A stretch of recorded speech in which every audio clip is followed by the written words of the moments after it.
কুষ্টিয়া জেলা পরিষদের প্রশাসক হিসেবে দায়িত্ব পাওয়ায় জিমন্যাস্টিক ক্লাবের সাবেক সভাপতি অধ্যক্ষ সোহরাবুদ্দিনকে সংবর্ধনা দেওয়া হয়েছে।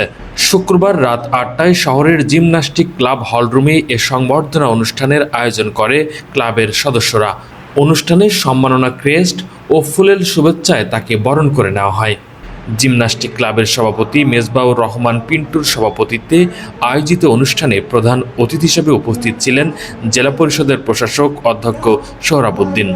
বিশেষ অতিথি হিসেবে উপস্থিত ছিলেন কুষ্টিয়া জেলা ক্রীড়া সংস্থার সাবেক সাধারণ সম্পাদক ও ফিনল্যান্ড প্রবাসী আব্দুর রশিদ, জেলা শহর বিএনপির সাধারণ সম্পাদক ও জিমন্যাস্টিক ক্লাবের সাধারণ সম্পাদক কামাল উদ্দিন, বিএনপির সাবেক সাংগঠনিক সম্পাদক অ্যাডভোকেট শামীমুল হাসান অপু, বিএনপি নেতা মিরাজুল ইসলাম রিন্টু এবং ক্লাবের প্রধান উপদেষ্টা অ্যাডভোকেট মঞ্জুরুল আলম চান্নু।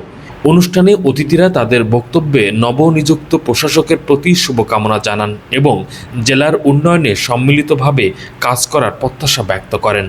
অনুষ্ঠানটি সঞ্চালনা করেন জিমন্যাস্টিক ক্লাবের কোষাধ্যক্ষ ফকির মকবুল হোসেন। শেষে কেক কেটে সংবর্ধনা অনুষ্ঠানের সমাপ্তি ঘোষণা করা হয়। কোহিনুর ইসলাম, আন্দোলনের বাজার, ডিজিটাল।